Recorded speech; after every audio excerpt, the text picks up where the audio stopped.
할렐루야. 하늘에서 여호와를 찬양하며 높은 데서 그를 찬양할지어다. 그의 모든 천사여 찬양하며 모든 군대여 그를 찬양할지어다. 해와 달아 그를 찬양하며 밝은 별들아 다 그를 찬양할지어다.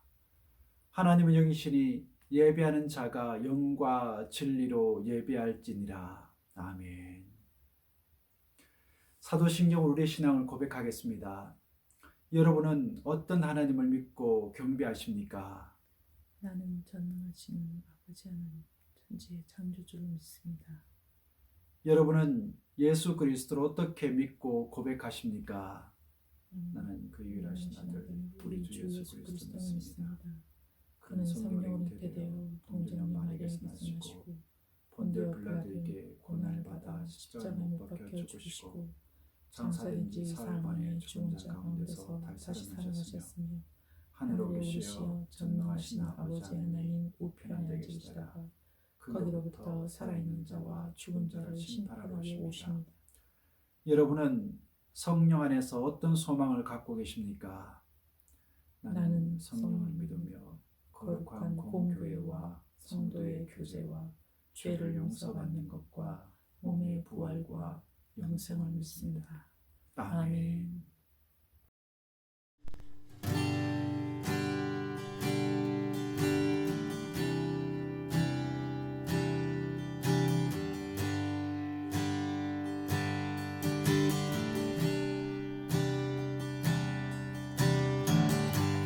주님과 같이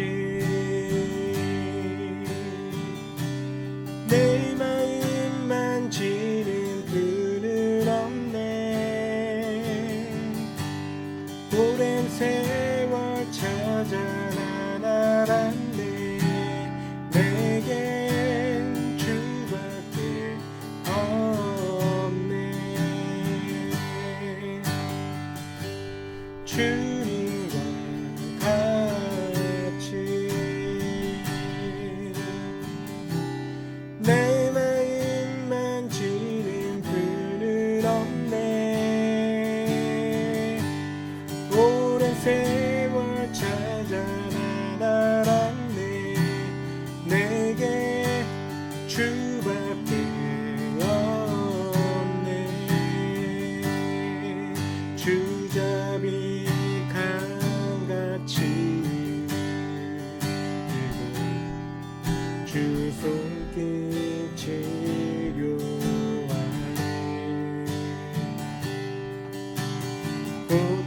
고통받는 자녀 부르시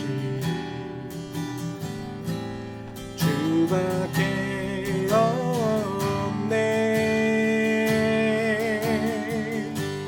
주님과 같이 내 마음 만지는 분은 없네. 오랜 세월 찾아 난 알았네. 내겐 주밖에 없네. 주잡이 강같이 주 손길 치료하네.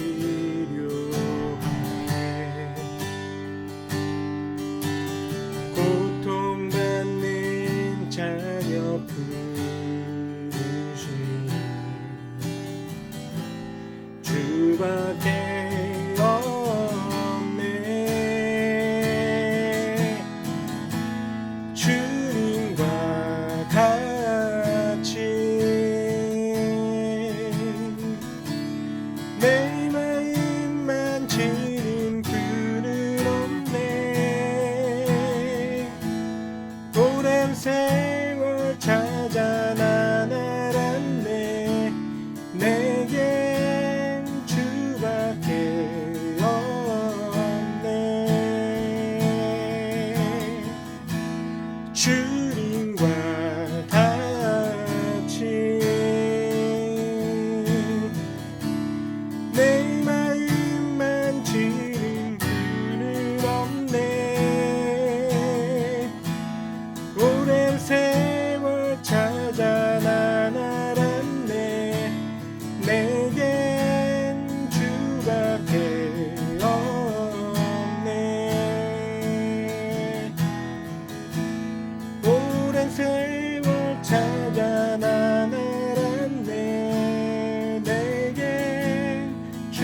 주의 친절한 팔의 향기세 우리 맘이 평안하리니 항상 기쁘고 복이 되겠네 영원하신 팔의 향기세 주의 팔에 그 크신 팔의 향기세 주의 팔에 영원하신 팔의 향기세 날이 갈수록 주의 사랑이 더 광명하게 비치고 천성 가는 길 편히 가리니 영원하신 팔의 향기세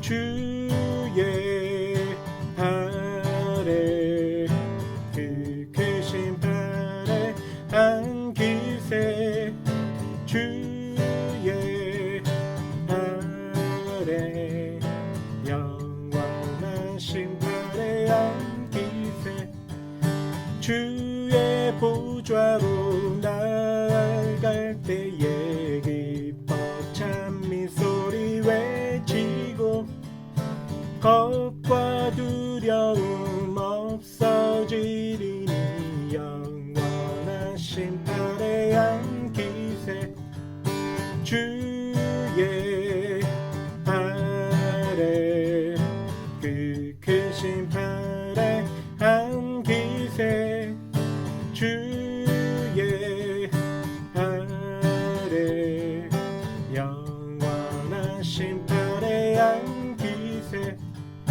주의 팔에 그 크신 팔의 향기세 주의 팔에 영원하신 팔의 향기세 영원하신 팔의 향기세 영원하신 팔의 향기세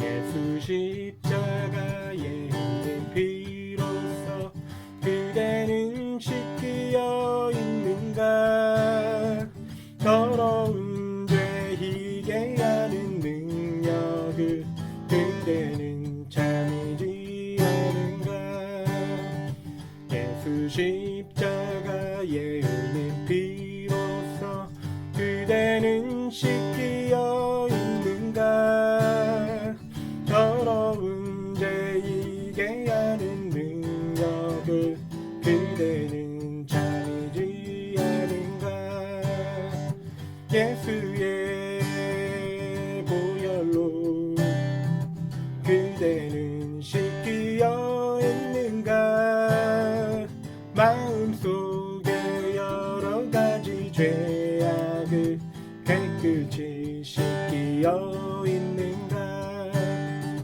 그 예수와 밤낮으로 늘 함께 그대는 행복을 하는가 아무 때나 어디서나 그대는 십자가 붙들고 있는가 예수의 보혈로 그대는 씻기어 있는가 마음속에 여러가지 죄악이 깨끗이 씻기어 있는가 예수 십자가의 흘린 피로써 그대는 씻기어 있는가 더러운 죄 외게 하는 능력을 그대는 참이지 않은가 주 예수와 밤낮으로 늘 함께 그대는 행복을 하는가 아무 때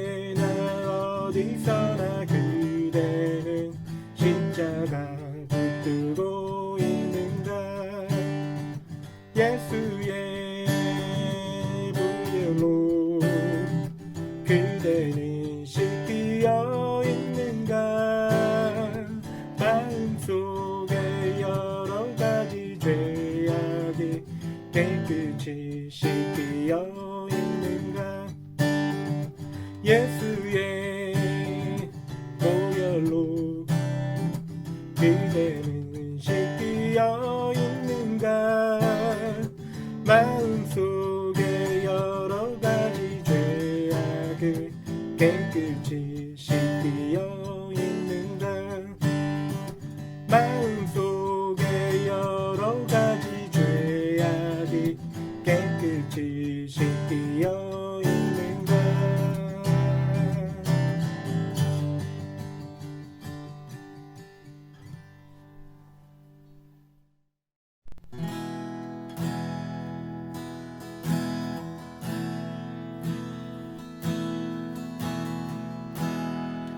지극히 높은 주님의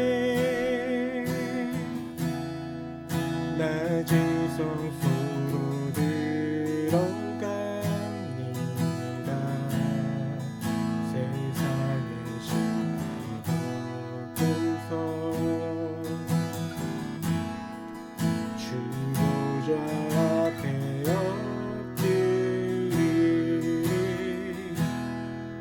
내 주를 향한 사랑과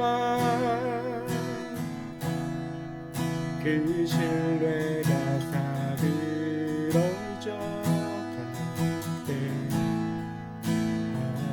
하늘로부터 이곳에 장막이 덮이네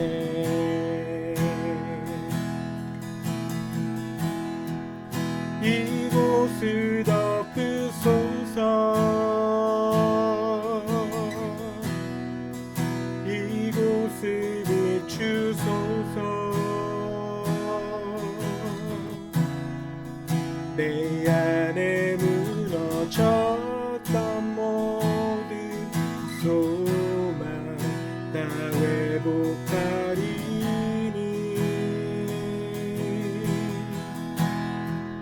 이곳을 지나소서 이곳을 만지소서 내 안에 죽어가는 모든 예배 다 살아나리라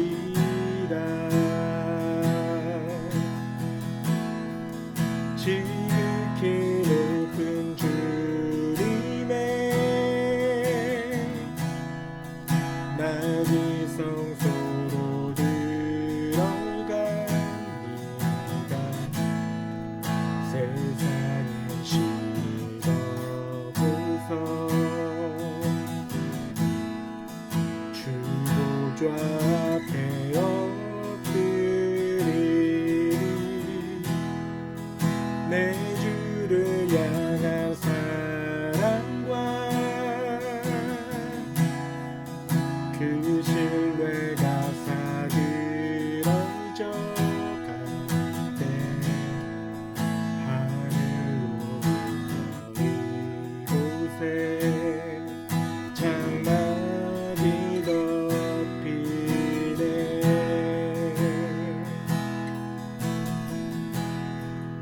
이곳을 덮으소서 이곳을 비추소서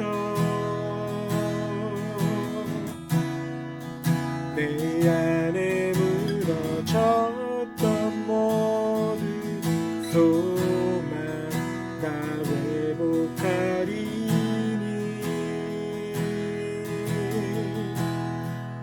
이곳을 지나소서 이곳을 만지소서 내 안에 죽어가는 모든 예배 다 살아나리라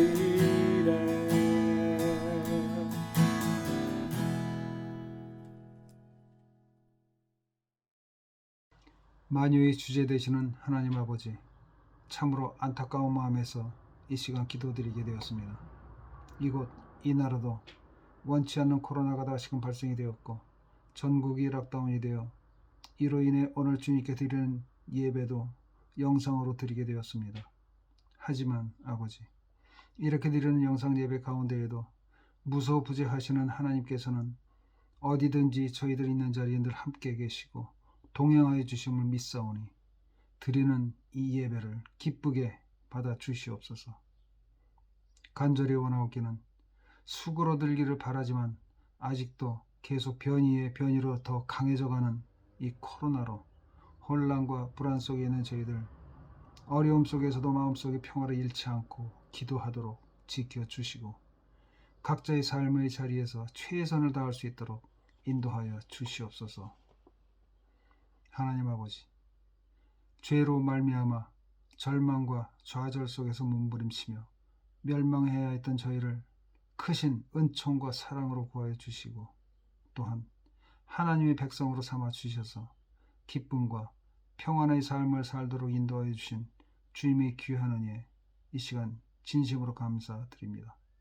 하지만 돌이켜보면 저희들은 그러한 주님의 귀한 사랑을 깨닫지 못하고 오히려 주님을 모른 채 했으며 믿노라 하면서도 주님과 세상의 틈 속에서 우왕좌왕하며 하나님과 세상을 함께 겸하여 섬기려 했던 이 불쌍한 죄인들을 긍휼히 여겨 주시옵소서. 시작은 있었으나 항상 끝이 없었고 구하는 것은 많았으나 받은 것에 대한 감사가 없었으며 잎은 무성하나 열매가 없었던 무화과 나무 같은 우리의 모습을 돌아보며 이 시간 회개하오니 저희의 심령을 새롭게 변화시켜 주께서 베푸시는 복음의 진리를 확실히 깨닫고 주님을 신뢰하는 삶을 살아가게 하여 주시옵소서. 사랑의 하나님, 고국을 떠나 여러 형태의 삶을 사는 저희를 당신의 백성으로 삼아 주시고 성도로 불러 주셔서 귀한 제단 주님의 교회를 섬기게 하신 은혜에 또한 감사드립니다. 이 주님의 교회는 어느 누구도 아닌 말 그대로 주님께서 친히 세운 교회임을 믿습니다. 이렇게 당신의 영으로 세운 제단을 통해 이 험한 시대에 노아 때와 같은 구원의 방주 역할을 능히 감당할 수 있게 해 주시고 그리스도와 구원을 모르는 무심령들에게 영원한 참빛이 되시는 주님을 전파하고 꺼져가는 진리의 횃불을 다시금 불태우는 새 생명의 교회가 되게 하여 주시옵소서. 감사하신 아버지 하나님, 이 교회를 위하여 보내어 세워주신 최방은 목사님을 위해 기도드립니다. 주님의 부르심에 순종하여 어려운 결단하신 목사님, 성령의 힘으로 붙잡아 주시고 엘리야에게 주셨던 영역을 배나 더하여 주시사 눈물과 애끓는 기도로 맡겨진 양떼를 잘 인도하여 가게 하옵시며 또한 함께하는 그의 교역자님들께도 능력을 베푸시어 필요한 부분을 채워주시고 주께서 맡긴 사명을 기쁨으로 잘 감당해가는 사역자들로 인도해 주시옵소서. 이 시간 대언하시는 목사님의 신령한 말씀이 성도들 마음의 은혜의 단비가 되어 또 한 주간 지낼 영의 양식이 되기를 바라오며 이 모든 말씀 예수님 이름으로 기도드리옵나이다. 아멘. 할렐루야. 오늘도 복되고 좋은 날입니다.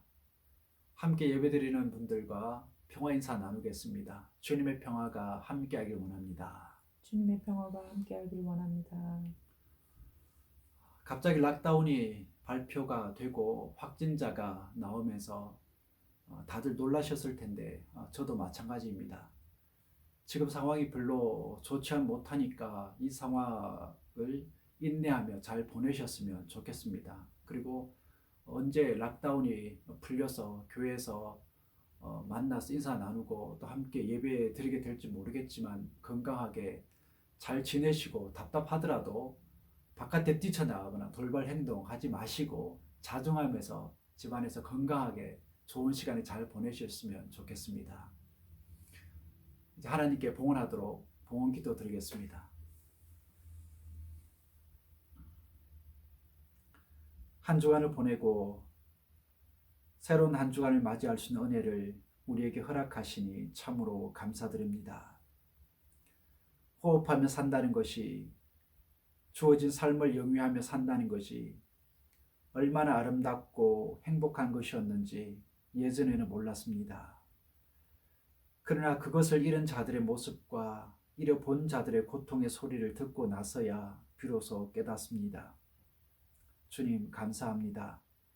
코끝에 호흡이 있음에 감사하고 삶을 공유할 가족이 있음에 감사하며 함께 예배드릴 수 있는 공동체가 있음에 감사합니다.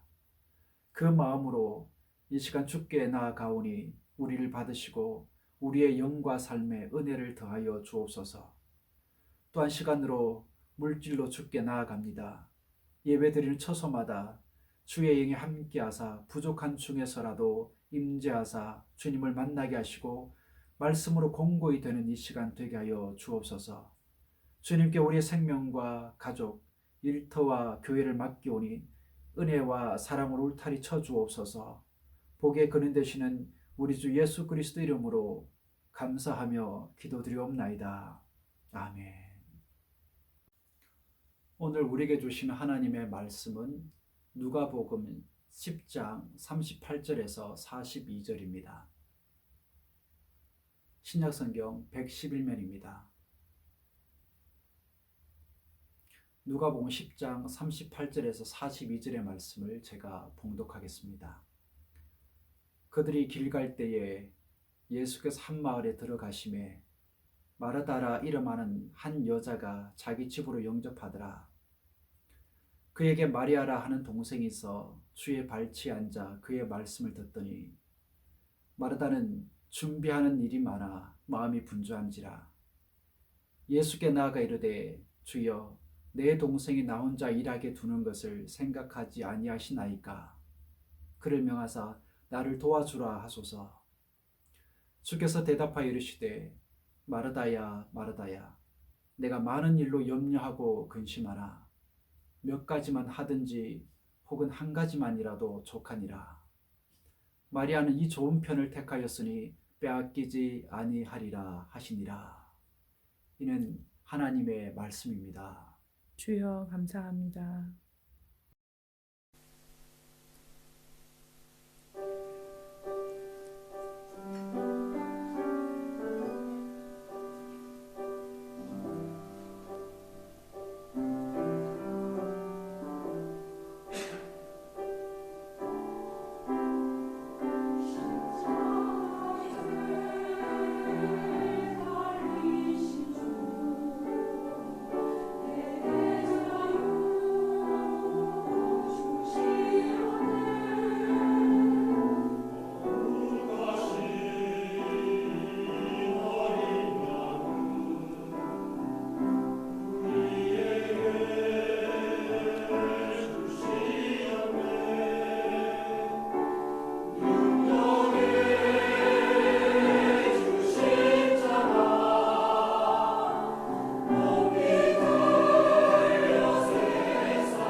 집에 신방 가신다면 어떻게 하실 겁니까?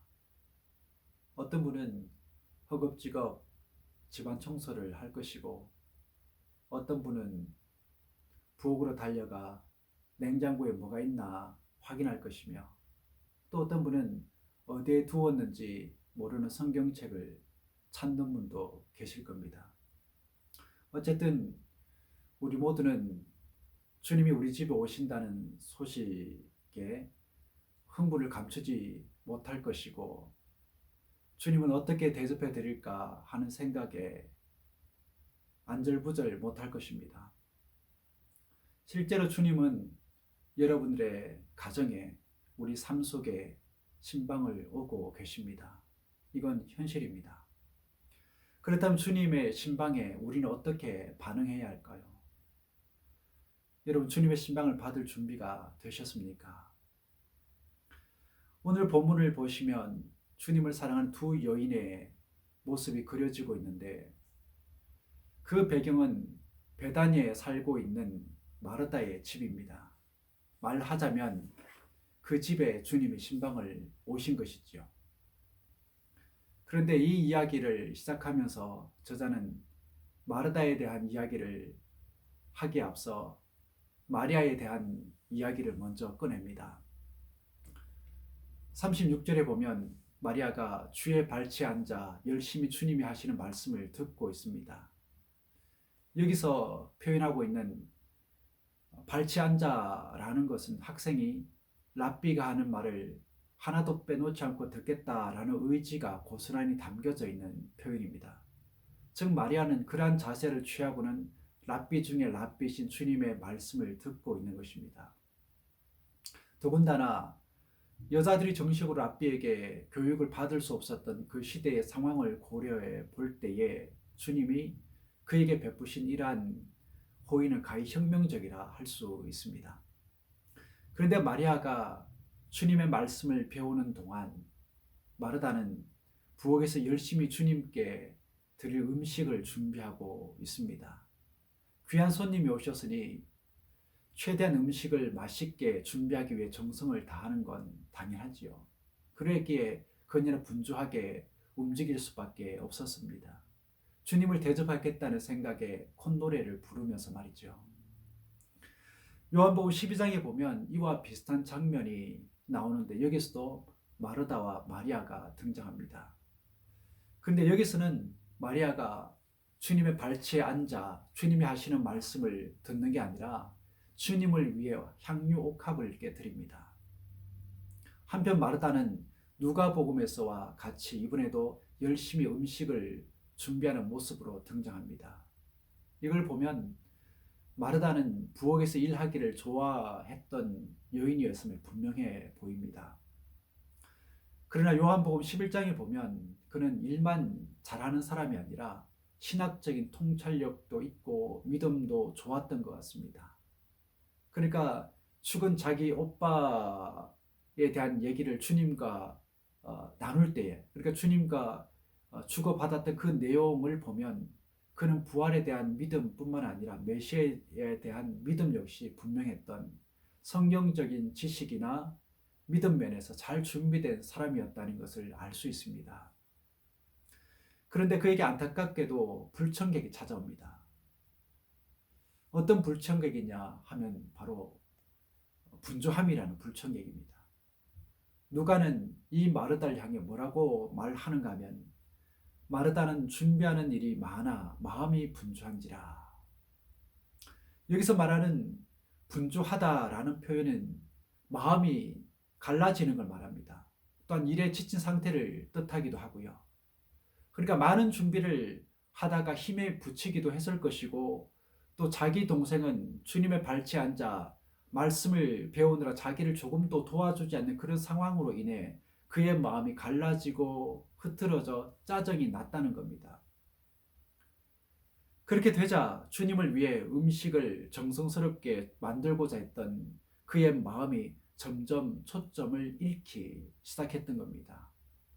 즉 즐거웠던 음식 준비가 마음의 분주함으로 인해 그를 지치게 만들었고 그 마음을 갈라지게 해서 짜증나는 일거리로 만들어 버렸다는 겁니다. 그러면서 주님이 섬기는 동기와 목적이 흔들리게 된 것이지요. 여러분, 이 분주함이 결국 무엇으로 이어집니까? 불평으로 이어집니다. 그 속에 분주함이 가득 차 있었던 마리아가 주님께 가서 뭐라고 말하는가 하면, 주여, 내 동생이 나 혼자 일하게 두는 것을 생각하지 아니하시나이까.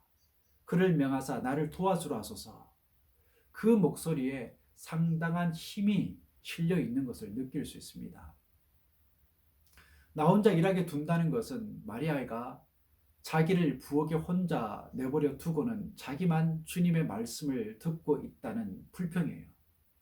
마르다 역시 왜 동생처럼 주님의 말씀을 듣고 싶지 않았을까요? 듣고 싶었을 겁니다. 그리고 이 대목에서 그가 주님께 토해내고 있는 이 불평을 보면 거의 주님을 나무라듯이 그렇게 얘기를 하고 있습니다. 그런 느낌이에요. 그 느낌을 살려 이 내용을 다시 재구성해 보면 이렇습니다. 주님, 나는 부엌에서 열심히 일하며 고생하고 있는데 마리아는 자기 혼자 주님의 말씀을 듣고 있습니다. 그런데 그걸 왜 그냥 두시는 겁니까? 마리아에게 저를 도와주라고 말 좀 해주세요. 이런 느낌이에요. 기분이 상해 있는 그를 향해 주님은 부드러운 목소리로 이렇게 꾸짖습니다. 마르다야, 마르다야, 네가 많은 일로 염려하고 근심하나. 주님은 그녀의 이름을 2번이나 반복해 부르며 부드러우면서도 분명하게 그의 잘못을 지적합니다. 그의 잘못이 뭡니까? 여러 가지 일로 인해서 염려하고 근심했다는 겁니다. 그러니까 그의 열심이 주님께 맞춰져 있지 않고 그의 생각이 다른 그 어떤 것 때문에 주님에게서 이탈해 있음을 주님이 지적하고 계신 거예요. 마르다와 마리아 이 두 사람은 주님을 사랑했고 위하는 사람들이었습니다. 또한 그들 둘은 다 인생의 목표가 분명했고 순수한 동기를 가지고 주님을 섬기려고 했던 사람들이었어요. 다만 마르다는 주님을 섬기는 과정에서 그 자세가 흐트러지고 말았고 그 결과로 동기와 목적이 흔들리게 되면서 주님의 꾸지람을 듣게 된 것입니다. 주님은 그를 향한 이러한 꾸지람에 이어 한 가지 조언을 해줍니다. 즉 몇 가지만 하든지 아니면 한 가지만 하라고 말이지요. 그러니까 이미 시작한 그 일에 초점을 잃지 말라는 것입니다. 그러면서 주님은 그의 동생 마리아의 태도를 끌고 들어옵니다. 즉 그는 이 좋은 편을 택하였으니 빼앗기지 아니하리라. 여기서 말하는 이 좋은 편이라는 것은 하나님의 말씀을 뜻합니다. 그러니까 마리아는 주님의 발치에 앉아 말씀을 들었기 때문에 그 누구도 이 좋은 경험을 빼앗아가지 못할 것이라는 겁니다. 그렇다고 해서 마리아가 말씀을 배우고자 하는 그 자세 자체가 마르다가 음식을 만드는 것보다 더 좋다는 그런 뜻은 아니에요. 즉 누군가는 주님을 위해서 음식을 준비해야 합니다. 그러니까 부엌에서 일하는 것보다 말씀을 듣는 것이 항상 그 어떤 경우에도 더 중요하고 더 우선순위에 있다는 그런 뜻이 아니라는 겁니다. 다시 말해 마르다의 문제는 마음의 자세가 흐트러진 데 있었던 겁니다. 그런 거로 오늘 본문을 통해 우리가 주님을 바로 대접해 드리기를 원한다면, 주님을 잘 섬기기를 원한다면 주님을 섬기는 우리의 동기와 목적 그리고 자세를 분명히 해야 한다는 것을 깨달을 수 있습니다. 처음으로 다시 돌아가 한번 생각해 보겠습니다. 주님의 신방을 받은 마르다는 콧노래를 부르면서 팔을 걷어붙이고 음식을 준비하느라 동분서주합니다. 하지만 혼자서 하는 부엌 일이 조금 힘들어지고 시간에 맞추어 음식을 내야겠다는 생각에 그 마음이 분주해지면서 그 화살이 누구에게로 향하는가 하면 바로 자기 동생 마리아에게로 향합니다. 즉 그에 대한 불만이 생기게 된 것이죠. 그로 인해 지금 마르다의 마음이 어떤지 한번 보세요. 그래서 주님을 사랑하고 위하는 마음으로 주님을 섬기겠다는 그 마음이 망가져 있는 것을 보게 됩니다. 즉 사랑하는 마음으로 주님을 섬기겠다는 그 순수한 동기도 주님을 기쁘시게 해드리겠다는 그 목적도 보이지 않아요. 그러니 주님을 향해 입이 삐쭉 나와 있는 겁니다.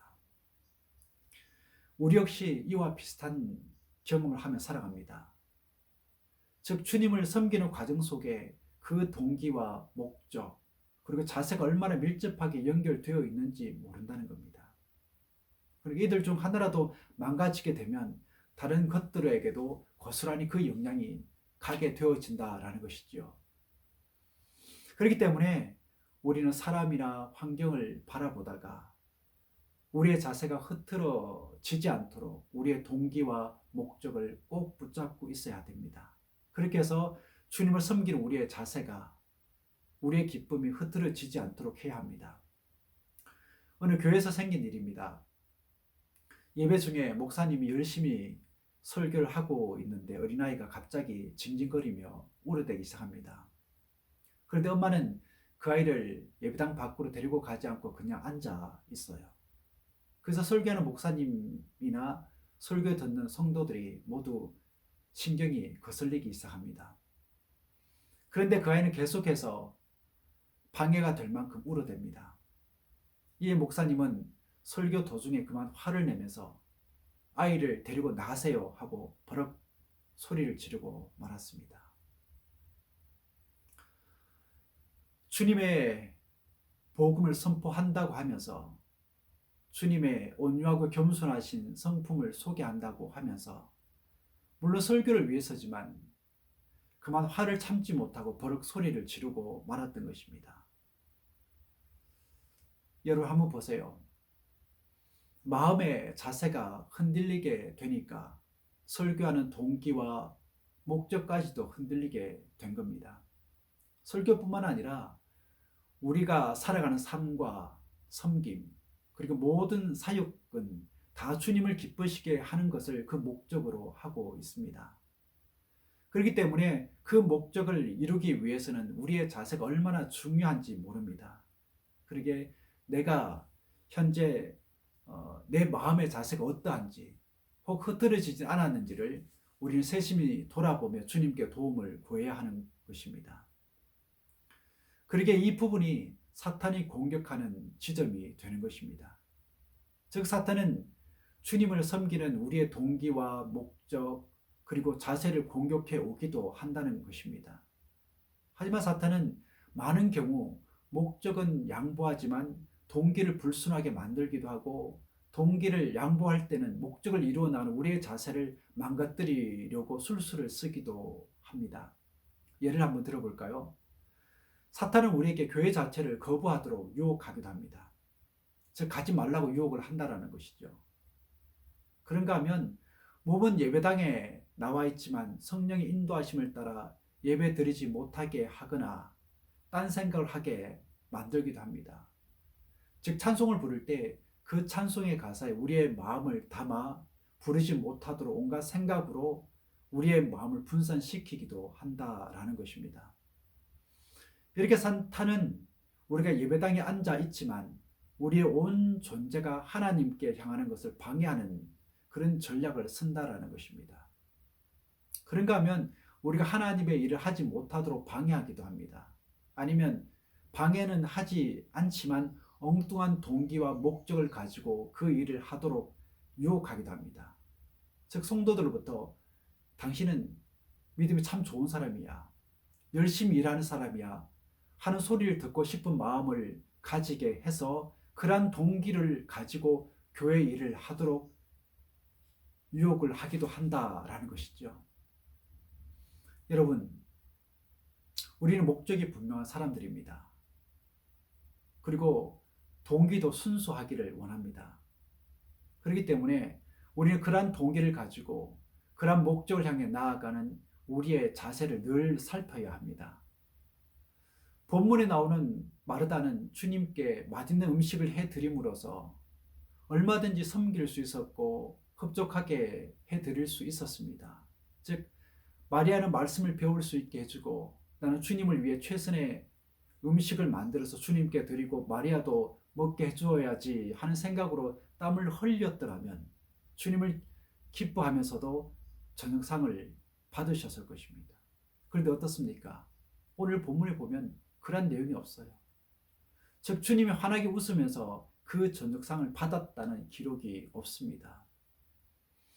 오해는 하지 마십시오.